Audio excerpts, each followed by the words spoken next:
I think in a political sense, don't have an allopathic system. We have market capitalism. And in market capitalism, the people at the top want to stay at the top. I've almost never heard a person critical of complementary medicine that actually knew anything about it. All right, it's very unscientific to say something doesn't work if you haven't tried it. I got involved in complementary medicine because I instantly saw it do things that my medicine couldn't do. And I didn't throw away my medicine, I was just thrilled to add. I'm a multifactorial person. I rarely think in terms of single cause or single treatment. And that in the area of wellness, you want to do as many areas of wellness as you possibly can all the time. This idea of best medicine negates thousands of years of history of many very complex systems that, however great the allopathic system is, the acupuncture is a completely different world and completely different world from the homeopathic system. And even within, say, body adjustments, whether it's Feldenkrais or chiropractic or osteopathic, or even within chiropractic, there's straight chiropractics. One of the reasons I really like practicing with many practitioners is to have us all in on the fun. Get a lot of opinions, know the person really well, be really honest with them, and say, how can you affect your blood pressure if you don't like your work, don't like yourself, don't like your marriage, and you want some kind of drug or acupuncture or anything to lower it, and you're not looking at those things.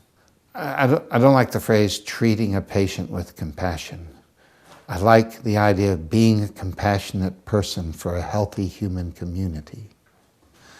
When one thinks about treating a patient with compassion, there implies that maybe there's a time you don't treat them. Hopefully a healer is very humble, that they're open to new healing things. They have a good sound basis in the things that they know, that they're not afraid to refer, that they have a wide variety of people to refer to, that they do a follow-up and a long enough history to have a real sense of knowledge about the person. But the first step in health are all the things that are healthy.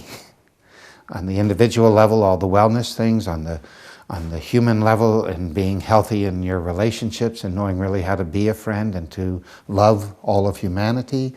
And then environmental health, health of political systems, that the range of importance of health in the entire human world and in the non-human world is being well and important medicine. But it's never mentioned in medical school. I hear friends of mine who teach in medical school say students are no longer really learning how to listen to a heart with a stethoscope because they immediately have it go get an echo or a stress test or something, so that, and when you only have 7.8 minutes with a patient, you're not actually being an allopathic physician by hearing 6 symptoms and doing a quickie exam, ordering a test, and giving a prescription. That is not allopathic medicine in the history of allopathic medicine. If you only have 5 minutes with a patient, you know they have a virus, but instead of doing throat cultures or checking a culture, you'll just give them an antibiotic. And that's bad medicine. And there's a whole thing where a patient that goes home without anything isn't sure they were treated, which is a huge thing, and especially in the United States culture. What has taken over is greed and technology, because that's where the highest incomes are. Clearly,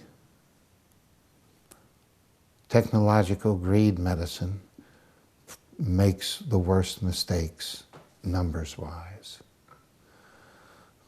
A lot because they're some of the most used people in serious situations.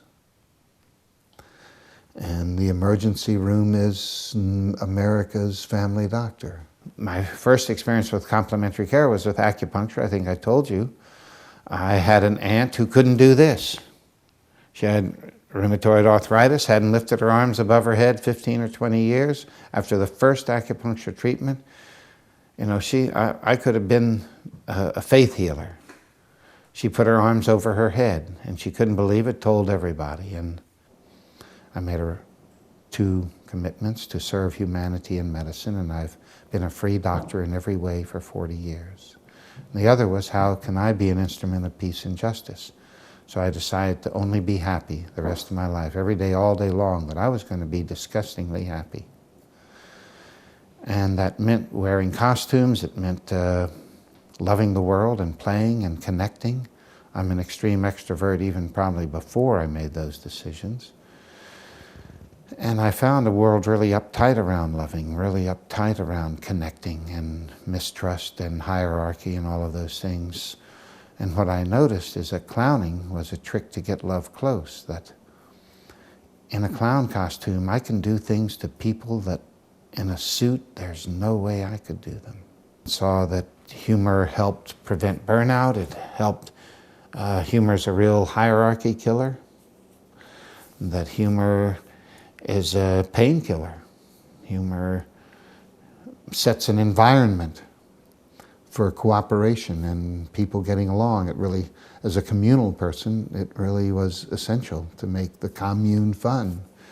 And relationally with lovers, it's essential to have great relationship with a partner, as a parent.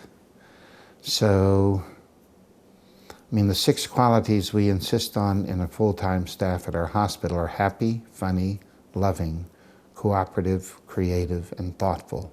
Not as therapies, but as a context. If the environment is that way, it's the healthiest possible environment for our kind of medicine to then be practiced.